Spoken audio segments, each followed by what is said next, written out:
कहा हम में ज्यादा कुछ नहीं चाहिए, हम संतुष्ट ब्राह्मण हैं, हमें बस 3 पग भूमि चाहिए। क्या चाहिए? 3 पग। अरे बलि कहे एक तो तुम्हारे पैर छोटे से, तुम खुद छोटे से, 3 पग भूमि में कितना मिल जाएगा? तुम कहो मैं तुम्हें अपना आधा राज्य दे दूं। भगवान कहते नहीं, हम तो संतुष्ट ब्राह्मण हैं, हमें बस 3 पग भूमि चाहिए। शुक्राचार्य जी कहते बार बार 3 पग भूमि, 3 पग भूमि, ये बात कुछ और है। वो नेत्र बंद कर कर देखते हैं तो सामने साक्षात भगवान विष्णु खड़े हैं। अरे शुक्राचार्य जी कहते हैं बलि से कि मना कर दो, अरे ये विष्णु है, 3 पग भूमि में तुम्हें कंगाल कर देगा। बलि कहे इससे बड़ी बात और क्या हो सकती है कि जो इस पूरी दुनिया का मालिक है वो मुझसे मांगने आया है, दी मैंने 3 पग भूमि। ये बात कहते ही भगवान अपना आकार बढ़ाने लगे। बढ़ते बढ़ते बढ़ते बढ़ते भगवान ब्रह्मांड तक चले जाते हैं। पहला पैर रखते हैं, पूरी धरती नाप लेते हैं। दूसरा पैर रखते हैं, पूरा ब्रह्मांड नाप लेते हैं। यानी 2 पैरों में ही भगवान को सब कुछ मिल गया। भगवान कहते अब तीसरा पैर कहां रखूं? बलि ने कहा एक बात बताइए, दान बड़ा कि दानी बड़ा? बताओ कौन बड़ा, दान बड़ा कि दानी बड़ा? दानी। तो बलि कहते तो तीसरा पैर मुझ पर रखिए। भगवान अपना तीसरा पैर राजा बलि के ऊपर रखते हैं।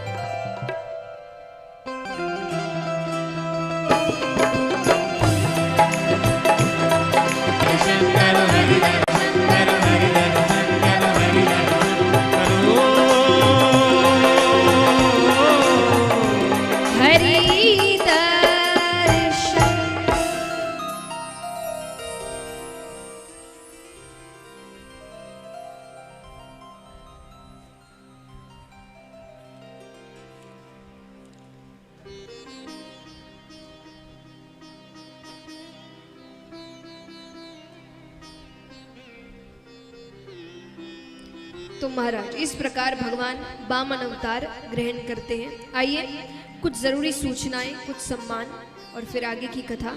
सभी से निवेदन है शांति से अपने स्थान पर बैठे रहें।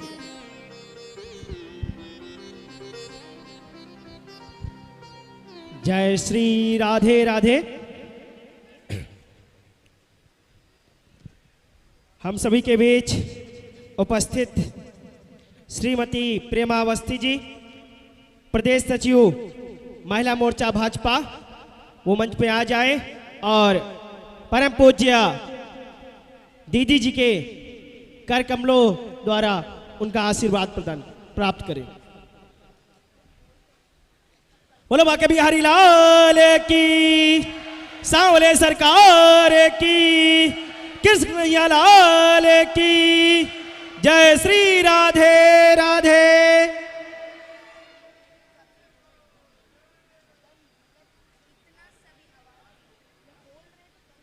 माननीय श्री राकेश प्रताप सिंह जी,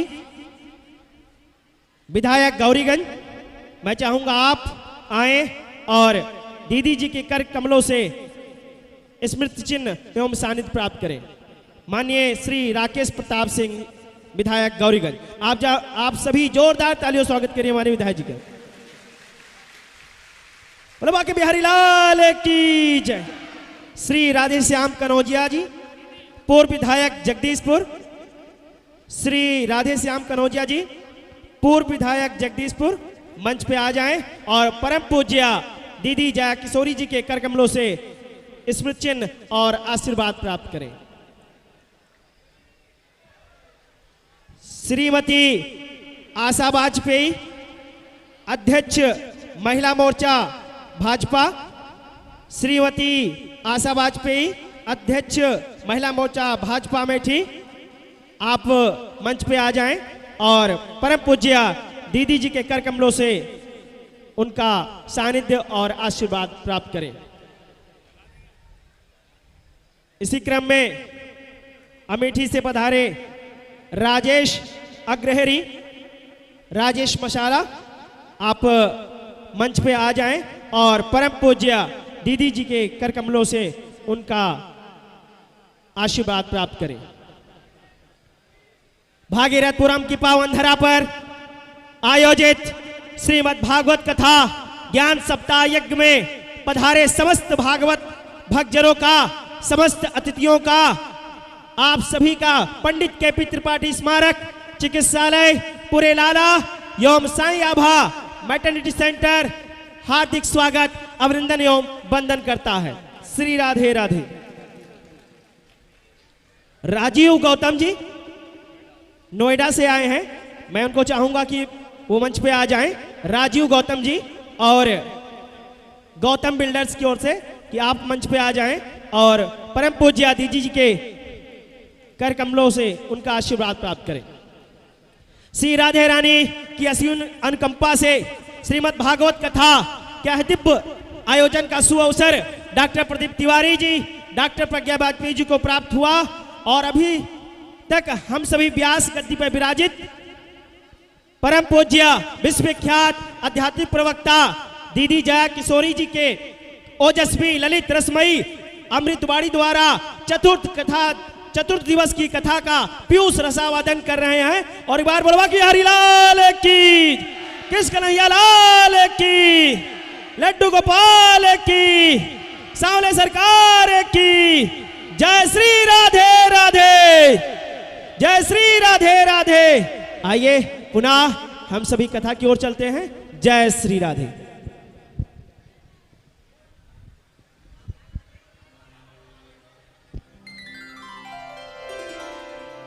राधे बोली कृष्ण कन्हैया लाल की, सांवरिया सेठ की, भक्तवत्सल भगवान की।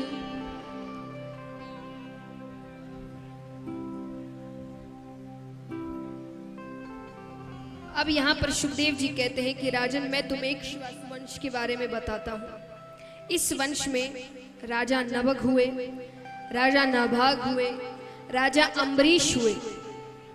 राजा अम्बरीश विष्णु भगवान के बहुत अच्छे भक्त हुए। उनकी छोटी सी कथा आती है कि उन्होंने एकादशी का व्रत रखा था।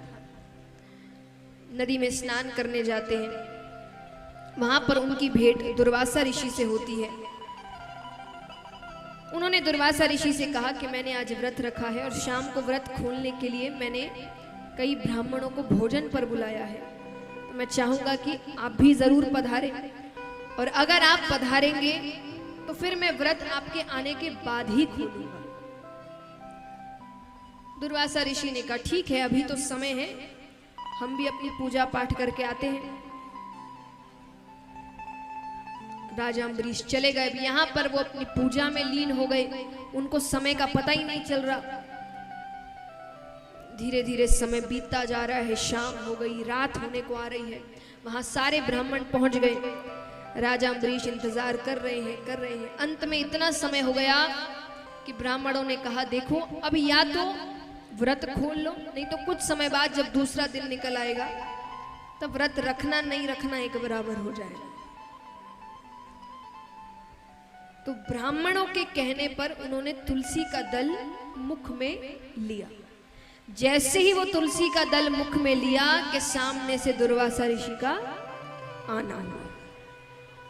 दुर्वासा ऋषि बड़े क्रोधित हुए कि उन्होंने कहा एक तो खुद ने मुझे बुलाया, मैंने थोड़ी कहा था मुझे निमंत्रण भेजो, तो खुद ने मुझे बुलाया और मेरे आने से पहले ही व्रत खोल लिया। बड़े क्रोधित होते हैं। अपनी जटा में से एक जटा निकालते हैं, उसमें से कृत्या नामक राक्षसी उत्पन्न होती है। उसे कहते हैं कि राजा अम्बरीश का वध कर दो। राजा अम्बरीश दौड़े नहीं, भागे नहीं, चिल्लाए नहीं, लड़े नहीं, वो वहीं खड़े खड़े विष्णु भगवान का ध्यान कर रहे हैं। उनका विष्णु भगवान का ध्यान करना हुआ और पीछे से सुदर्शन चक्र का घूमते हुए आना। कृत्या का तो वध वो सुदर्शन चक्र करे ही, उसके बाद वो चक्र दुर्वासा ऋषि के पीछे जाए। वो दुर्वासा ऋषि दौड़ते दौड़ते दौड़ते विष्णु भगवान के पास जाते हैं। अरे वो कहते अपने चक्र को रोकिए। भगवान कहते मैंने थोड़ी भेजा जो मैं रोकूं। जो मेरे भक्त पर अन्याय करता है ये चक्र मुझसे पूछे बिना चला जाता है। तो बोले ये चक्र कौन रोकेगा? बोले वही जिसके लिए गया। दुर्वासा ऋषि अम्बरीश राजा के पास जाते हैं, माफी मांगने ही वाले थे कि अम्बरीश राजा उनके चरणों को पकड़ते हैं। उन्होंने कहा आप जैसे संत मुझसे माफी मांगे ये दिन देखने से पहले मेरी मृत्यु आ जाए। ये छोटी सी कथा सुखदेव जी सुनाते हैं। राजा परीक्षित के मन में विचार आया कि इसमें कोई इतनी भी बड़ी बात तो थी नहीं जो सुखदेव जी सुनाने लग रहे हैं। क्योंकि एक बात बताइए, अगर कोई बहुत, सुखदेव जी आज बहुत बड़े वैरागी हैं, सबसे बड़े वैरागी माने गए हैं सुखदेव जी।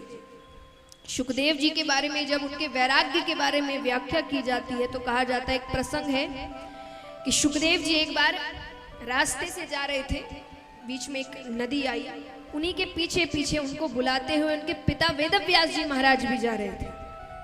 तो उस नदी में कुछ स्त्रियां स्नान कर रही थी।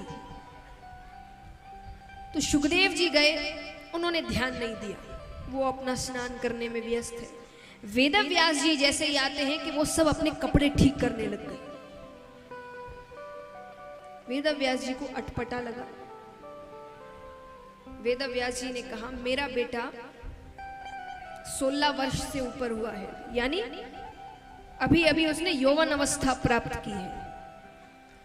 उसको देखकर तुम्हें अटपटा नहीं लगा, और मैं जो तुम्हारे पिता से भी बड़ी उम्र का हूं, मुझे देखकर तुम्हें अटपटा लग रहा है। तो स्त्रियों ने जवाब दिया कि कौन यौवन अवस्था में है, कौन बुजुर्ग हो गया है, कौन पुरुष है, कौन स्त्री है, ये सब आपकी और मेरी नजर में है। वो जो अभी सामने से गया उसके लिए सब एक है, यानी जो समदृष्टि कहते हैं ना, उनके लिए हर कोई एक ही है। वो पुरुष स्त्री पशु हर किसी को एक ही नजर से देखते हैं। तो उनकी नजर में कोई है ही नहीं कि ये औरत है या ये ऐसे है, अच्छा ये स्नान, वो सबको एक दृष्टि से देखते हैं। बोले ये तो आपकी दृष्टि में, इसलिए आपको पता है कि वो यौवन अवस्था में है और आप बुजुर्ग हैं। उससे पूछो, उसको नहीं पता। इसलिए उन्हें देखकर हमें अटपटा नहीं लगा। यानी सुखदेव जी इतने बड़े वैरागी हैं। तो जो इतना बड़ा वैरागी होगा वो प्रशंसा उसी की करेगा जो उससे भी बड़ा होगा, है ना। एक सफल आदमी, उसकी प्रेरणा कौन होता है? उससे भी सफल, जिससे उसने सीखा हो। अपने आप से नीचे से थोड़ी वो प्रेरणा लेगा जो खुद कोई काम करता नहीं और वो कहेगा अरे इसको देखकर मुझे प्रेरणा मिली। ऐसा कभी होता है? तो राजा परीक्षित कहे कि इतना बड़ा वैरागी, और अम्बरीश राजा की तारीफ कर रहा है जो एक सांसारिक है, राजा है। तब सुखदेव जी ने उनको एक बहुत अच्छी बात सिखाई। ये हम सबके सीखने की बात है, क्योंकि हमें भी ऐसा ही लगता है कि भक्त माने संत साधु हो तो ही भक्त है। कोई सांसारिक है, संसार के काम करता हुआ है, तो ये तो भक्त कहलाने लायक नहीं है। एक बात बताइए, कोई भी एक ऐसी मिठाई का नाम बताए जो यहां बहुत प्रसिद्ध हो, जो सब बहुत खाते हो।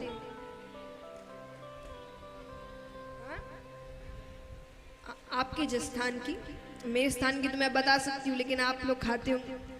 आपके स्थान की सबसे प्रसिद्ध मिठाई जो माने सब खाते हो या सबकी बड़ी पसंदीदा हो।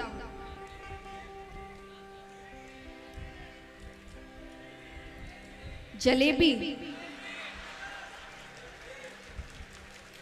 अच्छा, जलेबी सब कौन कौन खाता है? यहाँ पे हाथ उठाना। इतने खुश मत हो, ये खिला नहीं रहे हैं। यानी सबको बहुत पसंद है। अब मान लीजिए मैं आपको कहती हूं आज से जलेबी छोड़ दो, आज के बाद आपको जलेबी नहीं खानी है, कर सकते हो? सच्चे मन से बताना, कर सकते हो? हाँ या ना? हाँ या ना? वो दादाजी वहां पे।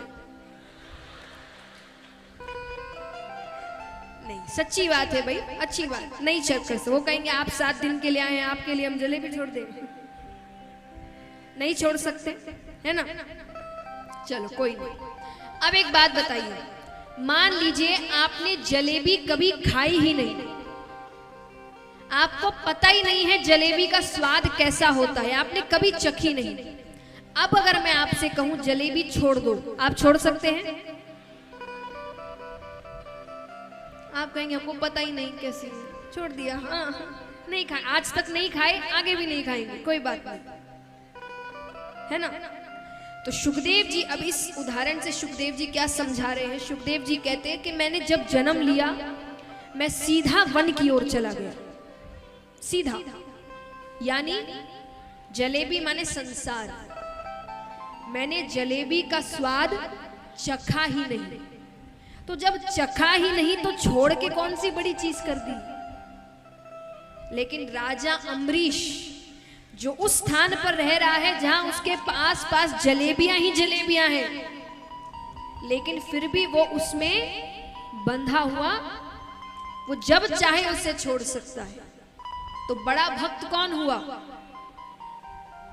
सुखदेव जी कहते इसीलिए मैं तुम्हें इसकी कथा सुना रहा हूं कि मैं तो संसार में कभी रहा ही नहीं, मैंने संसार छोड़ के कौन सा महान काम किया।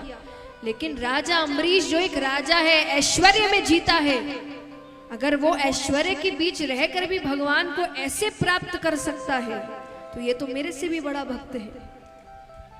तो यानी वैरागी बनना ही आपको भक्त नहीं बनाता। आप संसार में रहकर, परिवार में रहकर, धन कमाकर, राजा के पास कितना धन होता है, धन कमाकर फिर भी आप भक्त बन सकते हैं, भक्ति कर सकते हैं। तो यही सीख हमें राजा अम्बरीश की कथा से मिलती है। अब इसी वंश में राजा रघु हुए। राजा रघु कौन थे? राजा रघु कौन थे? रघुकुल रीति सदा चली आई, प्राण जाए पर वचन न जाए। वही राजा रघु हुए। इसी वंश में राजा दशरथ हुए। उनकी 3 रानियां, पर एक भी संतान नहीं। उन्होंने एक यज्ञ करवाया, यज्ञ में से खीर निकलती है, तीनों रानियों को खीर दी गई। कैकेयी माता ने अपनी खीर खिड़की पर रख दी। ये सोच करके, आइए थोड़ी बातें कम, महिलाओं से निवेदन है, थोड़ी शांति। तो कैकेयी माता ने अपनी खीर खिड़की पर रख दी, ये सोच करके बाद में खा लूंगी। एक पक्षी उस खीर के पात्र को उठाकर चला गया। कोई बात नहीं, यहाँ पर कौशल्या माता, सुमित्रा माता ने अपनी थोड़ी थोड़ी खीर उनको दे दी। अब वो पक्षी आकाश मार्ग से जा रहा है, तो कभी ऐसे उड़े, कभी ऐसे उड़े, वो पात्र भी टेढ़ा हो रहा है। तो वो एक पहाड़ के ऊपर से गया। उस पहाड़ पर अंजनी माता तपस्या कर रही थी। वो पक्षी टेढ़ा होता है, पात्र टेढ़ा होता है, उसमें से खीर गिरती है और अंजनी माता के मुख में जाती है, जिससे फल स्वरूप उनको हनुमान जी महाराज होते हैं। अब यहाँ पर तीनों रानियों ने खीर ग्रहण की। तीनों गर्भवती होती है। महीने बीतते हैं, 1 महीना, 2 महीना, 3 महीना, समय नजदीक आ रहा है। महादेव जी अयोध्या में घूम रहे हैं। उनके प्रभु आने वाले हैं। जिनकी भक्ति में वो लीन होते हैं, वो अवतार ग्रहण करने वाले हैं। और चैत्र महीने के शुक्ल पक्ष की नवमी को अभिजीत नक्षत्र में दशरथ राजा के घर पर अयोध्या नगरी में मर्यादा पुरुषोत्तम श्री रामचंद्र भगवान जन्म लेते हैं। बधाई हो, रामलला की बधाई हो।